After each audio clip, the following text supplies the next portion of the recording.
Hey guys, welcome to Hold My Drink, a sobriety podcast. My name is India Gantz. I'm your host, and today we're going to be talking about impulse control. I seriously think that impulse control is at the root of a lot of substance abuse issues, as well as inability to see results in the gym, inability to control your diet. I think impulse control is something that should be talked about so much more because I think it's the cause for so many different issues in our lives. So, with that said, let's get into today's episode. Welcome to Hold My Drink, a sobriety podcast. This is a no judgment zone. I really freaking like my life without alcohol. You're not alone. I hope you feel seen. Sobriety has changed my life completely. Thank you so much for being here. This is a new podcast, as you probably know, and it means the world to me if you're able to like this podcast, leave a comment, share it with your friends. Word of mouth is the number one way that people learn about new podcasts, so feel free to tell your sober friends or share it with a family member, whatever. Spread the word. It means a lot. So the topic for today is impulse control, and one of the reasons that I wanted to make a podcast episode about this today is because I made a video on TikTok talking about impulse control, and it got a ton of saves, and I also got a ton of messages just about people telling me that they come back to that video all the time when they're having a craving or feeling like they want to pick up a drink. And like I said in the intro, impulse control is at the root of so many substance issues, alcohol being one of them. Because let me tell you, when I was heavy into the drinking, the thought would enter my brain, like, I want to have a drink. And I would just go to the fridge and grab a drink. Just like that. It's so easy. I had them in the house in a nice, easy grab and go can. I mean, it was too easy. And a drink for me was kind of a Band-Aid for bigger issues. So if I had something stressful happen at work, my mind instantly went to, I want to drink. If something frustrated me in my relationship, I would say, I want to drink. If I felt myself getting anxious or nervous before a meeting or something like that, I would have a drink, in all honesty. Even if I felt some sadness or some loneliness, like a Friday night in by yourself feels a lot less lonely when you have some drinks flowing through you. The impulse control is a skill that I have learned in sobriety, and it's something that I wasn't even aware of before. I wasn't aware that I lacked that skill set. And now that I have the skill set, I'm able to talk about it and advise if you're currently going through the feeling of like a lack of impulse control. And maybe you're struggling with alcohol or the weight loss, the gym, bad food habits, because impulse control is at the root of all of those. I really do believe that. Another way that I really notice my increased levels of impulse control is in the gym, because before I was just so hooked on instant results. Like the same way that when I felt stressed, I'd go grab a drink from the fridge and have one. Boom, issue solved. It's like if I wanted to lose weight, I'd go hit the gym for 3 days and I would get frustrated that I didn't instantly see results because I just wanted that instant gratification. Like, why can't I see abs? I hardly ate anything today and I did 50 sit-ups. So why don't I have abs? And that's kind of that impulse of like, if it doesn't happen now, like, I don't want it. I need results now. I need to feel that now. And so much of life is rooted in patience, and amazing results come when you are consistent and patient. And let me tell you, when I was first starting on my fitness journey, sorry I say journey so much, but how the heck else are you supposed to describe this process? Anyway, when I was in the beginning of my fitness journey, I used to get so annoyed with creators saying, consistency is the most important thing, like just stay consistent. It's like, okay, I want to know what I can do today to look better tomorrow. But that's that impulse, that impulsivity. And the key really is consistency. And now that I've been weightlifting for October, November, December, 4 months now, I can say that consistency really is key. And it's so awesome because back when I was modeling, if you didn't know, I was a model for more than a decade. I still do a little bit here and there. I also won America's Next Top Model, so I have a modeling history. But I would want to have like a flat tummy for my photo shoot the next day. And so I wouldn't eat anything, and I'd be down in the basement doing crunches. And I would not drink any water because I didn't want to have that water weight for the next day's photo shoot. And I would have to put all this effort in to like sort of look okay the next day. And by the way, feel sort of faint the entire photo shoot. That's a horrible way to live. And again, that's because I was relying on instant results.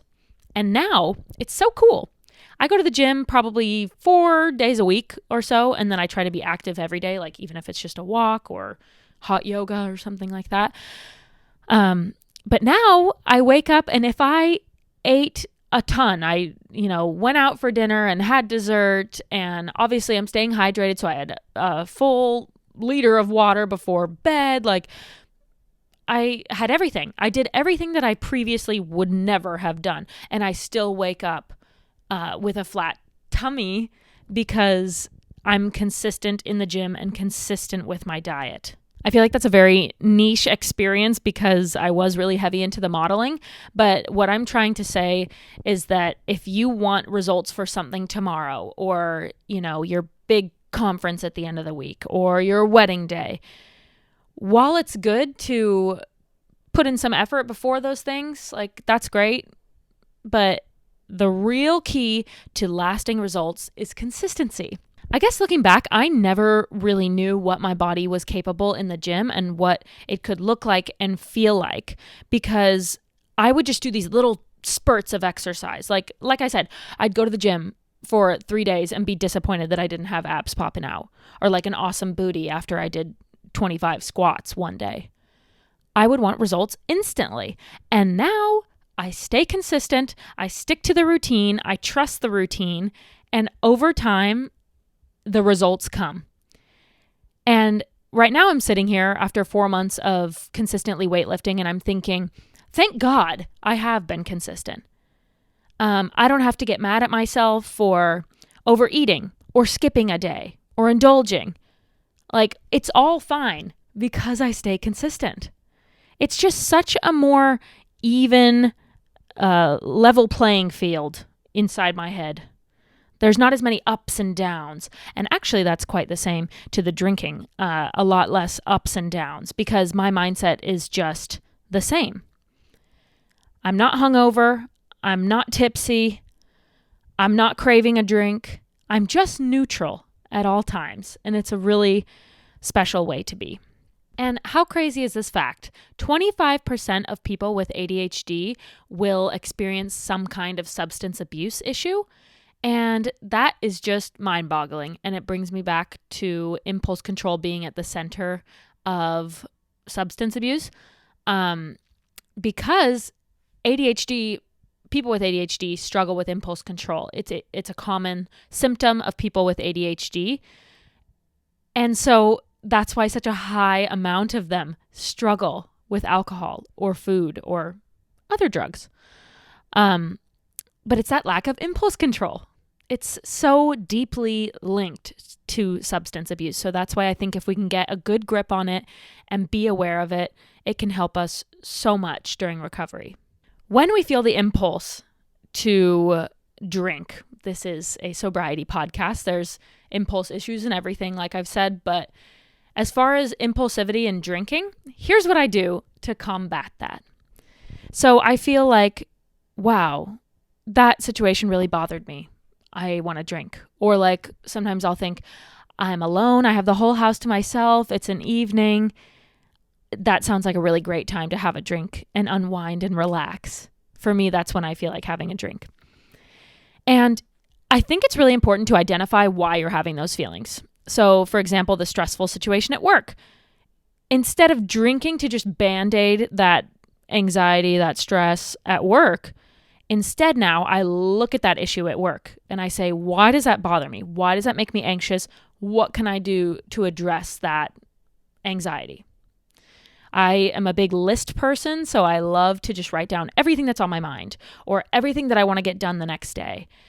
And that helps relieve the stress. So I think a lot of times people use alcohol simply to cover up a feeling that they're actually having. And when alcohol is not a part of your life, you have to address that feeling that you're having on its own. So to the second example, when I said, oh, I have the house to myself, I'm all alone, it'd be nice to unwind and relax and have a drink. The old me would have been like, okay, walk into the fridge right now and grabbing a Coors Light or a glass of wine or whatever. But now I think to myself, first of all, why do I want that drink? Because I'm alone and relaxing? Okay, I can relax by watching a show, by having a snack and getting a blanket and sitting on the couch. Like if relaxation is what I'm craving, I can get that without alcohol. And also, playing it forward. This is such a huge sobriety tip. And if you've been sober for a while and you're online at all, you've probably heard of playing it forward. It's not my original thought. I've heard about it in the content that I consume online. And playing it forward is basically just imagining your life in the future. So I'm relaxing at home. I really want that drink. What are the next 30 minutes going to look like?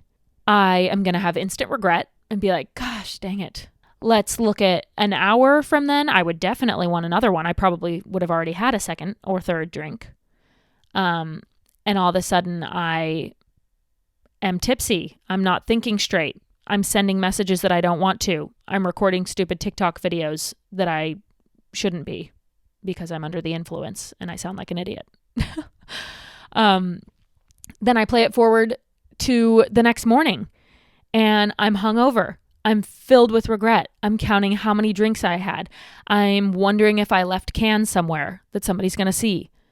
It's a horrible mindset to be in, that regret and hangover and just thinking about the previous day. So for all of those reasons, I choose not to take that first drink. And that is the impulse control. Instead of just, I want a drink, I'm getting a drink, it's I want a drink. Okay, why do I want the drink? And what would my life look like in the immediate future and the further future if I decide to indulge and have that drink? Most of the time, I come to the conclusion that it is simply not worth it. In fact, all of the time. I am almost 8 months sober and I haven't had a drink yet. I haven't let the impulse take over. I've been able to control it, and it's a really cool skill.